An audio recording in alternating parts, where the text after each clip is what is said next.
자, 여러분 안녕하십니까?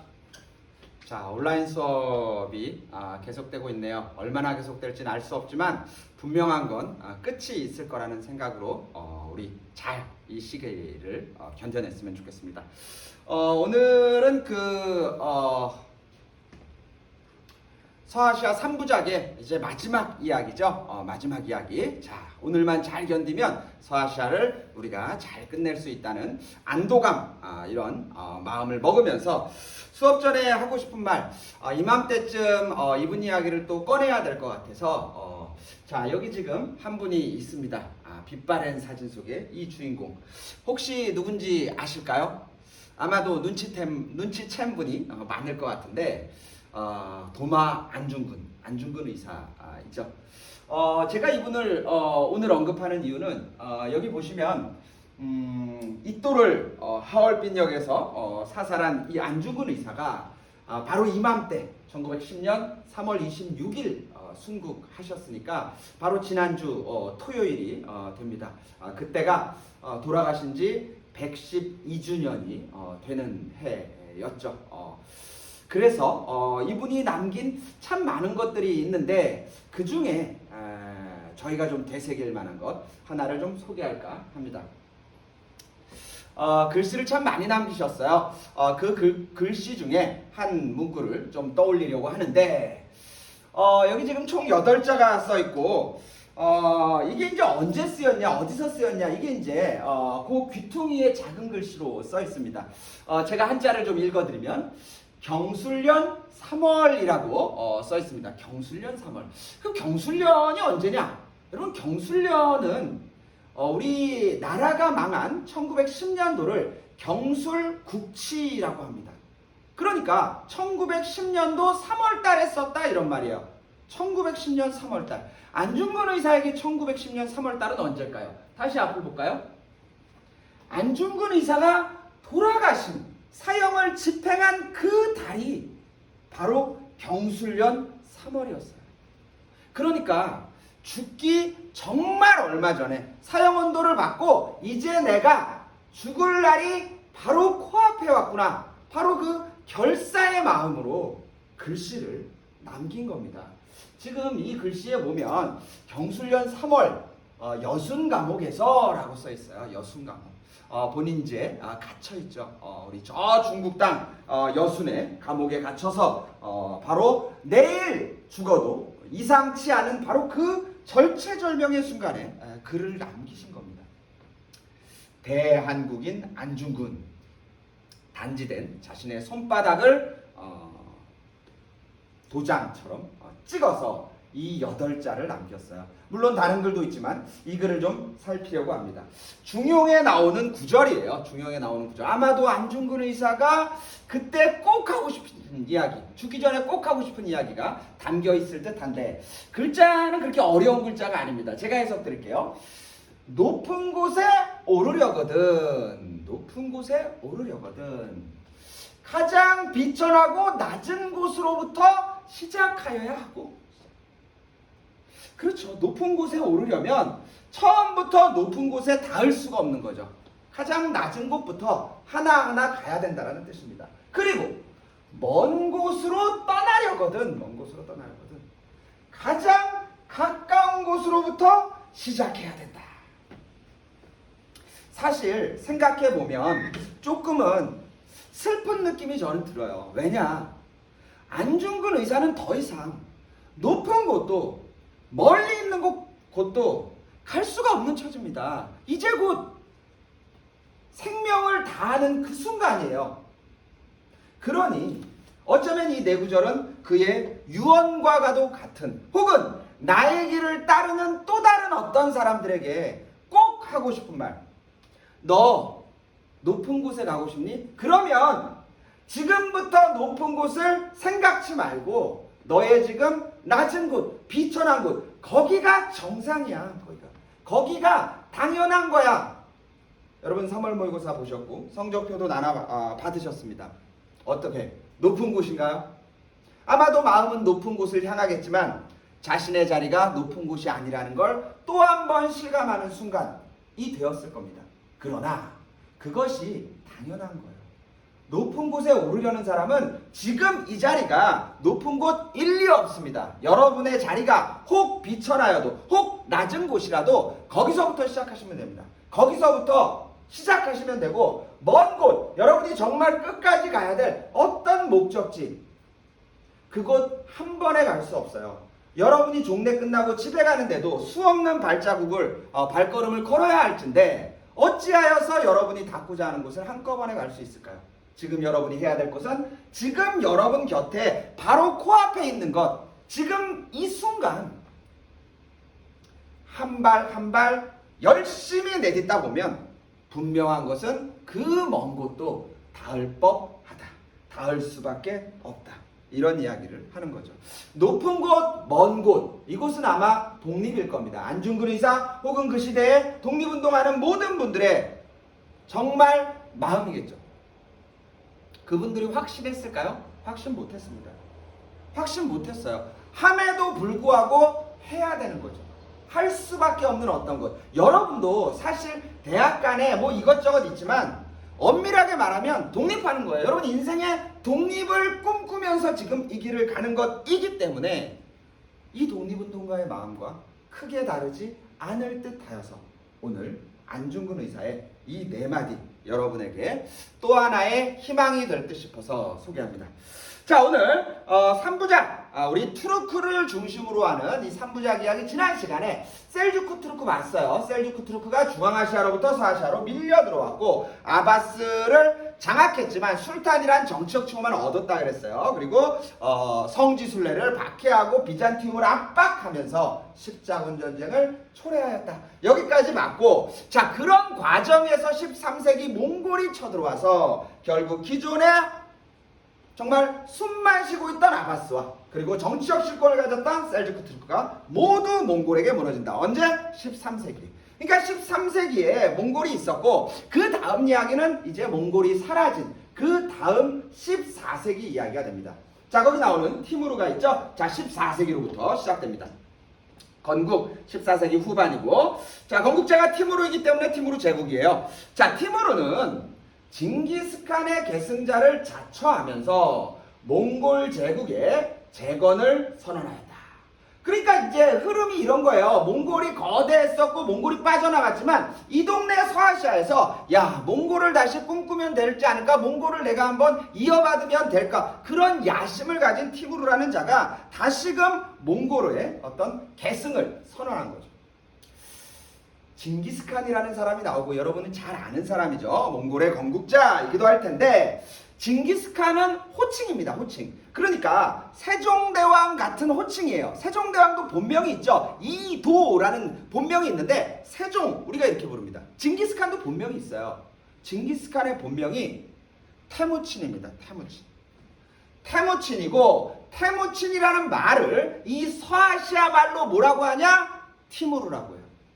그러니까 이 티무르는 자신이 곧 징기스칸이다 라고 이름을 그대로 쓰고 몽골의 재건을 추구해 나갔던 겁니다. 이 사람이 티무르고, 티무르 동상이에요. 여기 보면 티무르 더 램이라는 말이 나와요. 그 다음에 동사 is가 나왔기 때문에 티무르는 더 램이다 라는 뜻이에요. 더 램이라 불렸던 티무르는 이런 뜻이에요. 더 램이 뭡니까? 절름발이라는 뜻이에요. 절름발. 왜 티무르는 절름발이었을까? 절름발이었어요. 티무르가 20살 때부터 전장을 누빕니다. 전장을 누비다가 아마 부상을 당한 것 같아요. 발에 부상을 당했어요. 그 당시에 이렇게 부상당한 말이죠. 어떻게 조치하냐? 별거 없습니다. 잘라버립니다. 이게 썩기 때문에 잘라버려요. 의사들이 당시 이제 군의관이죠. 군의관. 군의관들의 그 의료 도구가 뭐였냐? 도끼, 톱, 뭐 이런 거였어요. 자르기 위한 도구. 그래서 아마 티무르가 전장을 누비다 발에 부상을 입고 다리 한쪽에 좀 짧은 상황, 뭐 이런 상황. 그럼에도 불구하고 그 티무르가 kill up to the 1700만 명을 그의 삶에서 죽였다. 정말 엄청난 학살자네요. 근데 사실 이 학살이라는 것은 다른 말로 따지면 엄청난 정복활동을 했다는 뜻입니다. 이 몽골도 그랬고 몽골을 계승한 티무르도 마찬가지였지만 이 정복지의 사람들 웬만하면 살려두지 않습니다. 그러니 정복지가 많았다는 뜻은 곧 그곳에 살던 사람들의 많은 희생과 학살이 있었다. 뭐 이런 뜻이기도 한 거죠. 자, 이 사람이 수없이 정복을 해서 지금 얻은 땅 한번 볼까요? 자, 서아시아 일대를 완연하게 장악했어요. 자, 우리가 이 서아시아 문제 낼 적에 뭐 서아시아뿐 아닙니다. 세계사에서 가장 전형적인 문제가 지도 주는 문제예요. 지도에 윤곽선만 딱 주고 나서 이 지도에 대한 설명을 옳은 것. 지금 여기 서아시아의 통일제국이에요. 이 티무르라는 걸 지워버리면 자, 서아시아 통일제국 중에 어느 나라일까? 라고 할 적에 힌트로 주는 게 바로 수도 사마르칸트입니다. 거기 지금 사마르칸트라는 수도가 있죠. 그래서 사마르칸트가 단서가 돼요. 그런데 이 티무르가 그 위에 뭐라고 나옵니까? 명나라 정벌 중에 죽었다. 왜 티무르는 명나라를 정벌하려 했을까? 명나라는 지금 여기서 한참 멀어요. 동쪽으로 가야 되는 중국이 아닙니까? 티무르에겐 명나라 정벌의 이유가 있었습니다. 왜냐? 명나라가 몽골을 무너뜨린 나라죠. 티무르는 몽골을 계승한 나라입니다. 그러니 티무르 입장에서는 명나라가 내 아버지의 원수가 되는 거예요. 그러니 당연히 되갚아야 되는 거죠. 그래서 명나라 정벌을 하려 했지만 아쉽게도 그 뜻을 이루지 못했다. 자, 어쨌든 서아시아 통일을 이룬 건 분명해 보입니다. 자, 수도 사마르칸트 좀 기억해 두세요. 자, 그리고 또 하나 볼까요? 전개 쪽에 중요한 말이 나옵니다. 자, 오스만 제국과 자, 밑줄 칠까요? 앙카라 전투에서 싸움을 해서 승리를 거두었다. 1402년. 자, 이 지도 보니까 자, 앙카라 전투 나오는데 앙카라가 여러분 지금 터키의 수도입니다. 터키의 수도. 지금 터키가 어딨나요? 소아시아에죠. 자, 아니나 다를까 소아시아에 앙카라라는 곳이 있고 바로 이곳에서 누구랑? 오스만 투르크랑 붙어서 이겼다라는 이야기가 나오는 겁니다. 지금 이 지도에서는 오스만 투르크가 안 보여요. 선생님, 이 지금 표에 보니 저 끝에 오스만 제국이 있는데 오스만 제국은 저 뒤에 나타나는 나라일 텐데 어찌하여 여기 있나요? 라고 말할 수 있는데 지금 지도를 하나 보여드릴게요. 이게 이제 오스만 그 하단에 여러분 지도예요. 오스만 제국이 14세기에부터 시작됩니다. 시작되는데 어디서 시작되냐? 소아시아에서 시작돼요. 소아시아. 여기 오스만 제국의 지도에도 앙카라 전투가 나오죠. 이 말인 즉슨 뭐냐면 14세기에 오스만 제국은 이렇게 조그만 나라 이제 막 건국할 시점이고 14세기에 지금 여기는 안 보이지만 티무르가 14세기에서는 이만했죠. 그러니까 당연히 티무르가 새롭게 자라나는 오스만 밟아버린 겁니다. 언제? 앙카라 전투로. 그러니까 이 앙카라 전투는 티무르에도 나오고 오스만 제국에도 나온다. 자, 이런 것들은 상당히 이제 시험을 언급하거나 할 적에 요소가 되죠. 두 나라를 같이 물어볼 수 있기 때문에 그러합니다. 뒤에 또 나올 겁니다. 자, 그래서 사마르칸트라는 수도 그리고 티무르의 어떤 성향 앙카라 전투 이런 거 봤어요. 자, 그러다가 티무르는 여기가 워낙 뭐 다민족이 빈번하고 여러 민족들이 왔다 갔다 하죠. 누구에게 망했냐? 우즈벡 쪽에게 망했다.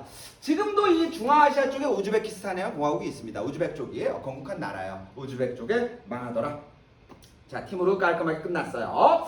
자, 그렇게 해서 티무르가 무너지고 다시 서아시아가 빈들판이 되었는데 그 다음에 등장한 나라가 바로 사파비다. 사파비 왕조. 사파비.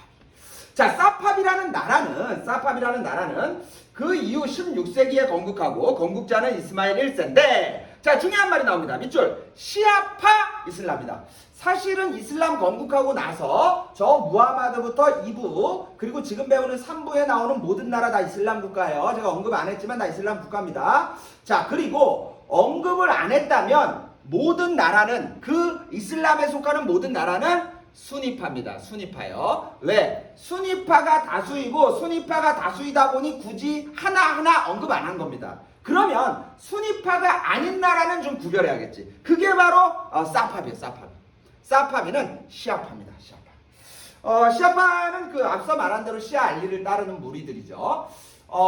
시아파의 사파비는 앞에 우리가 시아파 나라가 하나 더 있었어요. 그러니까 시아파 나라는 좀 알아두면 좋죠. 지금 사파비가 시아파고 또 어디 있었냐? 저 아바스 왕조 때 후 우마이야 있고 그 다음에 파티마가 섰는데 파티마가 시아파다 그랬어요. 그래서 시아파는 두 개의 나라가 지금 존재하네요. 앞서 배운 파티마하고 그리고 지금 배우는 사파비입니다. 사파비, 시아파. 시아파, 시아파, 시아파비, 시아파. 비슷하죠? 발음 비슷합니다. 발음 비슷해요. 시아파비, 시아파. 자, 수도도 역시 이렇게 사실은 사파비 이게 이제 오스만 제국의 지도인데 요 귀퉁이에 보면 사파비가 있어요. 그러니까 16세기 전후로 해서 사파비가 오스만과 이렇게 다투고 있는 모습이고 이쪽이 사실은 서아시아에 좀 더 가깝죠. 자, 사파비의 이스판, 샤파비, 샤파 비슷하죠? 샤파 비슷합니다. 비슷해요. 발음이 대단히 유사하여서 다행스러운 부분이 있어요. 샤파 뭐 그래요. 자, 이 나라의 독특한 점은 뭐냐면 페르시아를 계승했다는 거예요. 페르시아가 지금 1부작에 나오는 애들 아닙니까? 우리 아케메네스 페르시아, 사산 페르시아. 걔네들이 나라가 무너진 것이지 이 동네에서 족속이 사라진 게 아니에요. 이란 족속 아닙니까? 이란 족속이 다시금 왕조 하나를 꾸렸는데 그게 바로 사파비더라. 자, 그래서 페르시아를 계승하면서 페르시아의 전통 군주에 호칭 많이 나오죠. 샤라는 군주를 썼다. 샤파비, 비슷해요. 발음이 계속 비슷합니다. 샤파비, 이시판 다 비슷해요. 샤파비, 샤라는 호칭을 썼다. 뭐 우스갯소리로 우리나라에 샤대학 있는 거 아시죠? 샤대학. 여러분이 정말 가고 싶은 샤대학. 정문에 샤라는 이름을 써놨어요. 우리 샤대학. 이 샤대학 어느 나라 학교인지 아시죠? 서울대요, 서울대. 이게 서울 국립대학 이렇게 해서 초성을 따서 정문을 만들었죠. 뭐 굳이 이렇게 만들 필요가 있을까 싶었는데 어쨌든 만들었어요. 근데 이게 우리나라가 이제 북한과 이제 한참 겨루는 그 냉전이 치열했던 80년대, 70년대에 이 정문 부셔버리려고 그랬어요. 그럼 우스갯소리. 왜냐? 이게 공산당 아니냐 그랬어요. 공산당. 누가 보면 이런 거예요. 누가 보면 그렇게 보이고 또 누가 보면 아니게 보이고 이 취지를 잘못 곡해하기도 했었던 우리 샤대학 페르시아를 계승한 나라 대학 아닙니다. 자, 어쨌든 페르시아를 계승하여서 전통군주 샤라고 쓰였다. 자, 그리고 멸망은 아프간에게 멸망하네요. 아프간족. 샤파. 비슷해요. 발음 비슷합니다. 비슷합니다. 자, 그러니까 아프와 샤파를 비슷하게 발음을 해서 샤파비하고 비슷한 이 아프면은 사파비고 그게 아니면 저쪽에 이제 티무르의 우즈벡이다라고 구분하시면 돼요. 구분. 요거 뭐 쓰라는 이야기까지 안 나오기 때문에 여러분이 굳이 구분만 하시면 될 텐데 그러시면 돼요. 사파비 마음에 들어요. 발음이 다 비슷합니다. 자, 이제 3부작의 사실 꽃이죠. 3부작의 주인공 노릇을 오스만 제국을 이제 마지막으로 배우겠습니다. 족속은 투르크예요. 투르크. 자, 하단에 똑같은 지도가 있죠. 자, 아까 말한 대로 나옵니다. 거기 성립에 셀주크 투르크가 멸망한 이후에 그러니까 저 앞에 사실은 얘네의 건국이라는 시점만 보면 셀주크 뒤에 있어야 돼요. 그런데 전성기가 이제 후반에 걸리기 때문에 뒤에다 놓은 거일 뿐입니다. 자, 셀주크 멸망 이후에 어디? 밑줄 소아시아 지역에서 건국했다. 자, 여기가 건국지예요. 예전에 히타이트도 소아시아에 건국지를 뒀죠. 그래서 간혹가다 지도 줄 적에 건국의 지점을 찍고 여기에서부터 출발하였다. 이를테면 셀주크는 중앙아시아에서부터 출발하여서 소아시아로 왔다. 이렇게 찍어주는 것처럼 이렇게 찍습니다. 자, 그래서 소아시아의 건국지를 두었다. 그래서 소아시아 일대를 점점 넓혀서 장악하고 그리고 뭐라고 나오냐? 발칸반도를 지배하고 발칸반도는 요 맞은편 지금 그리스 지역이죠. 자, 바다를 건너서 요 발칸도 먹었던 모양이에요. 자, 그리고 스스로를 술탄이라 자칭하였다. 자, 정치적 지배자로 자칭하였다는 뜻이고 술탄 자칭은 뭐 내가 왕이다 뭐 이런 뜻하고 크게 다를 바 없는 말입니다. 자, 그렇게 자칭한 과정 속에서 누구? 14세기에 티무르하고 여기 거대했던 티무르하고 앙카라에서부터서 한번 쓴맛을 봤다. 자, 이렇게 뭔가 전성기 열리기 전에 다 우여곡절이 있고 쓴맛을 봐야 되는 겁니다. 여러분이 3월 모의고사 본 그 쓴맛 2학년 생활에 밑거름이 되길 바랍니다. 아주 쓴 약이 된다면 3월 모의고사는 여러분에게 큰 의미가 있을 거예요. 자, 앙카라 전투까지 봤어요. 자, 중요한 것은 이 전개 쪽에 나오는 이 세 가지 세 군주들 사실 지금 서아시아 배우면서 군주를 저쪽 다리우스 한 명 배웠고 그리고 오스만의 3명이나 나오는 거죠. 자, 서아시아 통틀어 본다면 4명의 군주가 중에 3명이 지금 오스만에 다 걸려 있는 거예요. 자, 메메트 2세입니다. 자, 메메트 2세는 아주 큰 업적을 했어요. 정말 큰 업적이라고 봐야 됩니다. 뭐냐? 비잔티움 제국을 정벌하다. 그래서 수도를 이스탄불로 삼았는데 이스탄불은 콘스탄티노폴리스였다라는 이야기가 나와요. 자, 비잔티움 제국은 우리가 이전에도 말했었던 비잔티움 제국은 동로마예요. 동로마. 우리 로마 제국이 저 이탈리아 만도에서 시작하죠. 그래서 서로마까지 이탈리아 만도에서 시작한 서로마까지 게르만의 침략으로 무너질 때까지가 1000년입니다.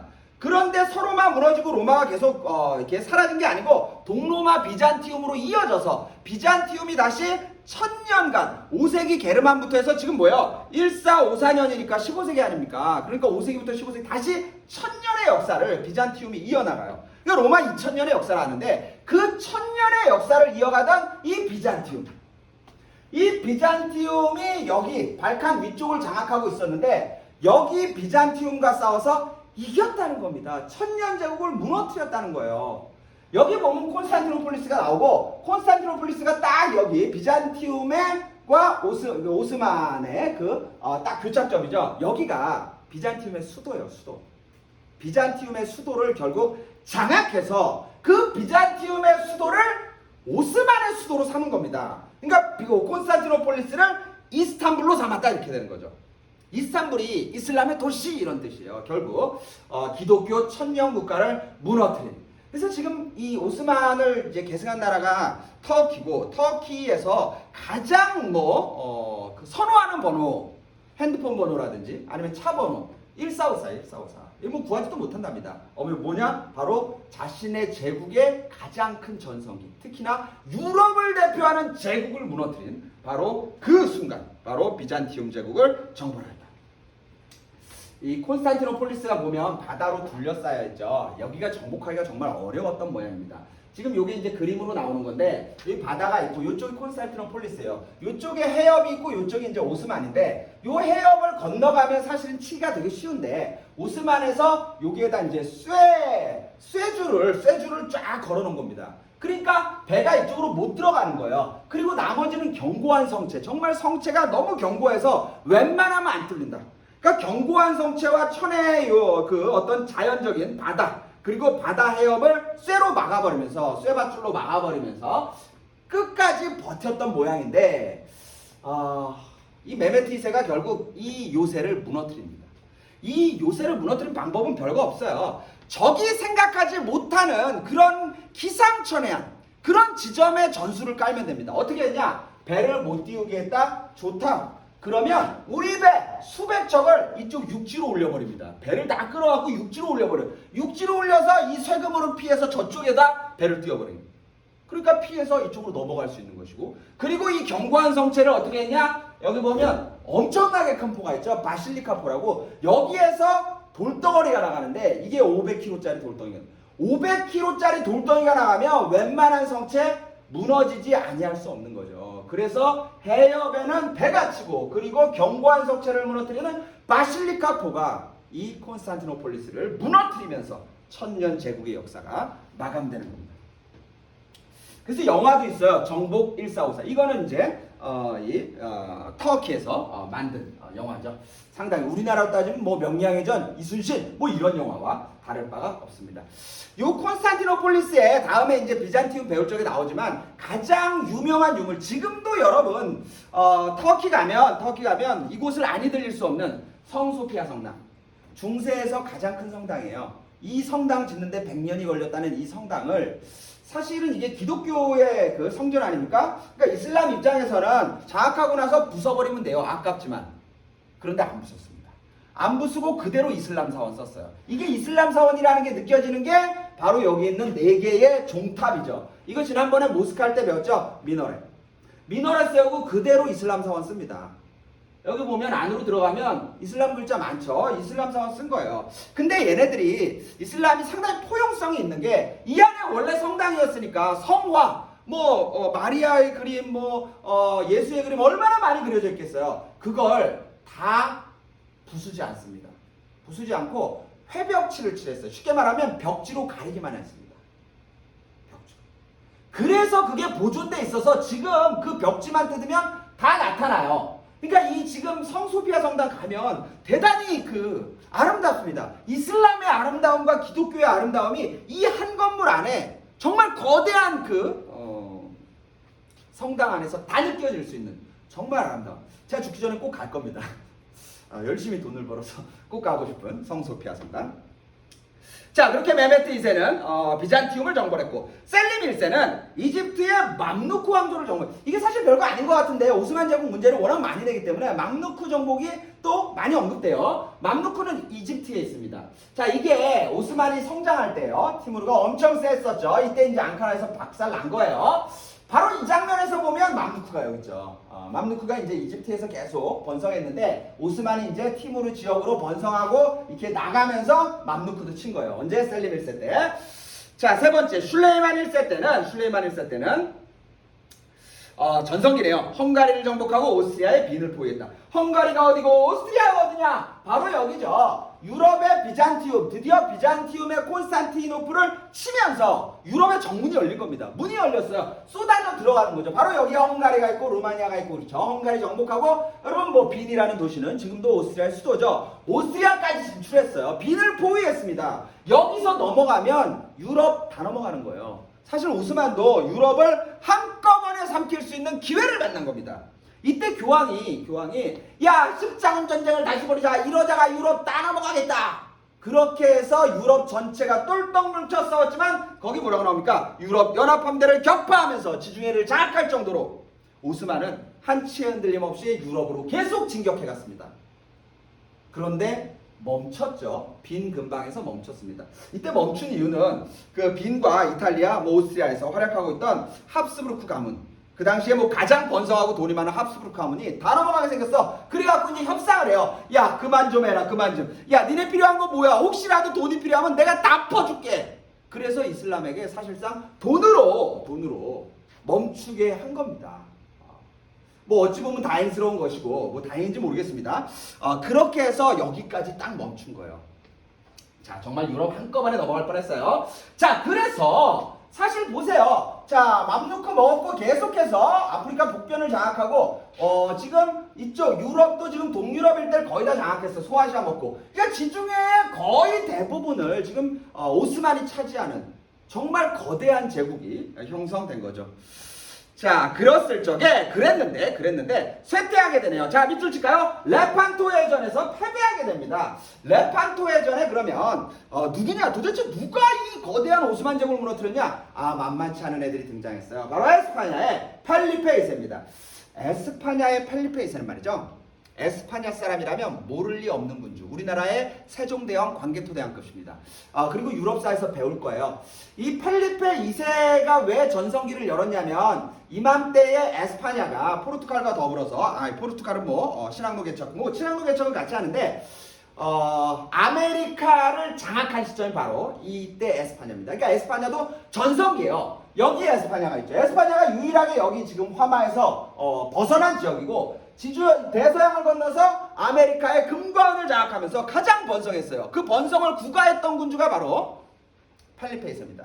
이 펠리페 2세의 에스파냐는 기독교적으로도 대단히 강력해서 지금 유럽이 거의 다 뭐 이슬람으로 넘어가려고 그러니까 안 되겠다. 얘네 밀어내야겠어 라고 생각하고 드디어 그의 자랑스러운 함대, 정말 대서양을 누볐었던 함대 아르마다, 우리 무적 함대를 밀고 지중해로 진출한 겁니다. 오스만이랑 정말 한판 대결을 펼친 것이 레판토 해전인데, 자, 여기서 오스만이 졌어요. 그전에는 유럽 함대, 연합 함대도 이겼는데 왜 졌냐? 이유를 말씀드릴게요. 자, 이게 4시간 만에 끝났대요. 이 엄청난 대전이 4시간 만에 끝났답니다. 이유는 바로 여기 있습니다.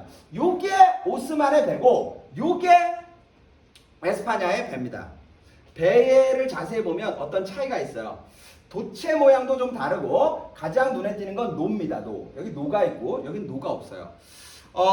여러분 뭐 옛날 영화 같은 거 보면은 노를 그럼 누가 졌냐? 기계로 안 져요. 밑에 갑판 밑에 노예들이 적고 있죠. 노예들이 막 땀 뻘뻘 흘리면서 노예들이 졌습니다. 앞에서 노예들 앞에서 북을 뚱뚱뚱뚱 치면 그 북소리에 맞춰서 막 노예들이 이거 지금 그 바람이 오는 방향을 거슬러서 막 가야 되는 그런 상황을 이겨내기 위해서 이제 노를 젓는 겁니다. 근데 이 배가 이제 이건 갈리선이고 이건 카라반선인데 이게 이제 돛이 개량돼서 역풍도 이 돛의 뒷배, 이 삼각돛을 이용해서 피할 수 있게 만들어 놓아서 노를 사라지게 하는 거예요. 노를 사라지게 하고 노가 있었던 자리에 뭐 대포를 설치한 겁니다. 여긴 대포가 없어요. 여기는 화살쏘입니다. 여긴 대포예요. 그러니 그 기술의 격차가 짧은 순간 바로 붙자마자 게임을 끝내버리는 거죠. 자, 그래서 레판토 해전으로 결국 지중해를 잃어버리고 오스만은 서서히 쇠퇴하게 되더라. 자, 제도를 마지막으로 보면서 이 제도는 하나하나 다 시험 문제에 언급이 됩니다. 오스만 언급할 때는 그냥 다 건드려요. 자, 첫 번째 관용정책. 이건 뭐 당연한 거예요. 오스만이 지금 상당히 오랫동안 제국을 서아시아에서 운영한다는 건 그 밑바닥에 관용정책이 있을 수밖에 없는, 지금 서아시아 계속 관용이냐 억압이냐 이런 게 나오고 있죠. 두 번째, 술탄 칼리프 제도. 이거는 말 그대로 술탄이 칼리프다 이런 거예요. 그러니까 셀주크 투르크 때 이후로부터 술탄과 칼리프가 지금 분리되어 있는 상태죠. 칼리프는 종교적 지배자, 술탄은 정치적. 다시 이제 합쳐버렸다는 뜻이에요. 세 번째, 티마르 제도. 티마르가 이제 봉토라는 뜻이에요. 우리 주나라, 중국 주나라 때 봉건 제도 할 적에 봉토, 주는 땅덩어리를 봉토라고 하죠. 그래서 티마르 제도 옆에 뭐라고 나옵니까? 봉건제라고 나와요. 봉건제. 그런데 이 봉건제의 특징이 어떤 특징이냐? 군사적인 성격을 가진 군사적인 봉건제다. 자, 이 군사적 봉건제를 지금 설명하고 있는데 현지 지배자에게 토지를 주는 것은 봉건제예요. 근데 이 현지적 지배자가 그 동네의 장군들입니다.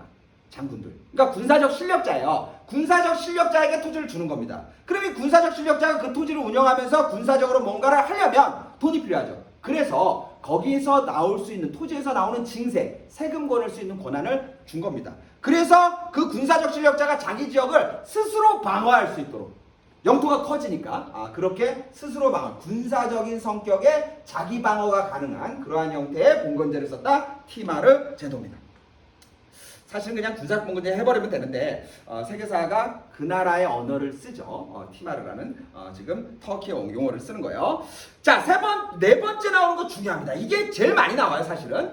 데브시르메 제도, 데브시르메. 이게 이제 데브시르메가 좀 독특하기 때문이에요. 영토가 이렇게 넓어졌죠. 영토가 넓어졌다는 건 국경선이 넓어졌다는 뜻이고, 국경선이 넓어졌다는 건 더 많은 군인이 필요하다는 겁니다.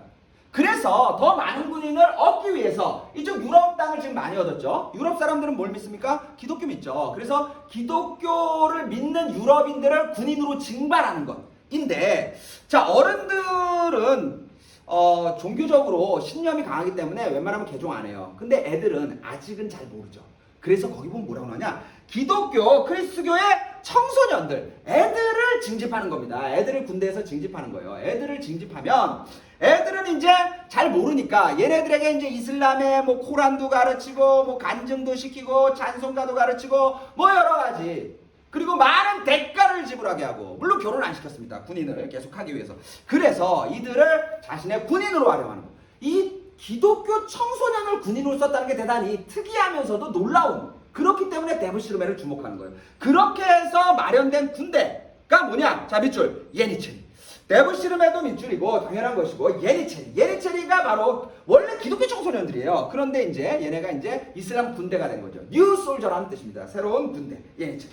물론 예니체리 아니어도 관리로도 가고 그랬어요. 근데 대체로는 예니체리로 많이 갔습니다. 예니체리가 요거는 오스만 이렇게 영토 문제를 내는 거예요. 나 최대 영토, 나 나라의 최대 영토. 여기서 알 수 있는 건 지중해를 이렇게 얻었고 수도가 이스탄불, 오스만밖에 없죠. 요게 이제 예니체리. 원래 기독교 청소년들이 지금 이슬람에 복무하고 있는 겁니다. 자, 그렇고 데브시르메. 그러니까 여러분은 군대 안 가지만 저는, 제가 외모가 이래서 그렇지 저 군대 갔다 왔어요. 군대 갔다 왔고 영장이라는 게 날라와요. 그러니까 나이가 들면 영장이 날라오고, 고등학교 졸업하고 얼마 있다가 이제 대학교 1학년 때부터 영장이 날라오는데, 정말 영장 날라오면 기분이 더럽습니다. 군대를 머리 깎고 군대 가야 되는구나.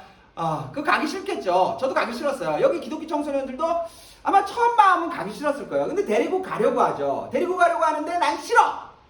데리고 가려고 했는데 싫어. 대부시라. 죄송합니다. 어쨌든 뭐 그렇게 조금 느낌을 좀 찾으시면 돼요. 마지막 밀레트 제도, 밀레트 제도. 자, 밀레트 제도는 좀 이해를 좀 조심하게 하세요. 자, 밀레트 제도는 거기 읽어보면 지지야라는 것이 있는데 지지야는 곧 인두세다라는 말이 나와요. 인두세가 뭐냐? 사람인 자에 머리두 자예요. 머리는 사람마다 하나씩 있죠. 그러니까 사람 한 사람에게 부과하는 세금이 인두세입니다. 그러니까 인두세는 아주 오래죠. 국가가 설 때부터 사실 가장 기본 세금이 인두세예요. 그러니까 서아시아뿐 아니라 중국이나 우리 한국이나 일본 저 유럽까지 다 인두세를 냈습니다. 근데 그 인두세를 이 서아시아에서는 지즈야라고 부른 거야. 근데 이 지즈야가 가지는 어떠한 의미는 뭐냐? 옆에 뭐라고 나옵니까? 지즈야를 내면 신앙을 인정해줬다는 겁니다. 그러니까 지금 영토가 지금 상당히 넓습니다. 그러니까 여기는 지금 뭐 기독교 믿고 있고, 딴 동네 뭐 페르시아에 조로아스터 믿고 있는 애들도 있고 많을 거 아닙니까? 사실 기독교, 중세의 기독교라면 다 그냥 개종시켜버립니다. 강제로 개종시키고 개종 안 하면 뭔가 폭력을 쓰거나 차별하거나 그렇습니다. 근데 이슬람은 달랐던 거예요. 야, 너 기독교 계속 믿을 거야? 좋아. 그러면 세금 내. 지지야만 내면 너 믿게 해줄게. 요게 바로 지지야야, 지지야. 그러니까 지지야는 기본적으로 한 사람의 개인적 신앙을 인정해 주는 거죠. 돈만 내면 너가 믿는 거 내면 인정해 주지. 대단히 포용적인 건, 포용적인 의미를 가지는 게 지지야입니다. 그런데 이 지지야를 밀레트라 하는 것이 아니고 그 옆에 나오죠. 이런 지지야를 바탕으로 옆에 종교적인 자치공동체를 허용하는 것이 밀레트입니다. 밀레트라는 말이 종교적 자치공동체예요. 자, 이 말은 뭐냐? 한 사람이 기독교를 믿고 있는 게 아니고 여기를 정벌했어, 유럽 정벌했어. 그 동네가 전체적으로 기독교 사람들 아닐 겁니까? 그러면 그 기독교 동네에서 교회를 중심으로 해서 행사를 할 거 아닙니까? 뭐 부활절 행사도 하고 크리스마스 행사도 하고 여러 가지 기독교 행사를 할 겁니까? 그거를 인정해 주는 거예요. 그 자치적인 공동체를. 그 쉬운 거 아닙니다. 여러분, 우리 학교가 어쨌든 기독교 학교죠. 개인적으로 불교를 믿는 사람이 있을 거예요. 그거 가지고 우리 학교가 뭐라고 하지 않습니다. 그런 점에서 개인 신앙을 우리 학교가 탄압하지 않는다. 그런데 조금만 더 상상력을 발휘해서 밀레트라는 개념으로 가볼까요? 이 친구가 불교 신자인데 이 친구가 동아리를 새로 만들었어요. 정토회. 그래서 불교 동아리를 만들어서 불교 신자들을 모집합니다. 그래갖고 이 친구가 동아리 시간에 불법을 그리고 부처님을 모셔오고 스님을 모셔와서 특별 강연을 하고, 요거는 우리 학교 좀 애매하고 어렵죠. 대단히 난처하고. 바로 이런 걸 인정했다는 겁니다. 누가? 오스만이. 그만큼 개방적이고 포용적이었다. 이 밀레트제를 운영했다는 것. 자, 그런 면을 살피면 될 것 같습니다. 오늘 오스만 제국에 상당히 많은 것들을 좀 배웠지만 오스만 제국 문제 풀어보면 하나하나 다 건드린다는 걸 알 수 있습니다. 자, 오늘 좀 이렇게 해서 서아시아 3부작을 완성지었습니다. 참 수고 많으셨고 복습을 한 번 더 강조드립니다. 고생하셨습니다.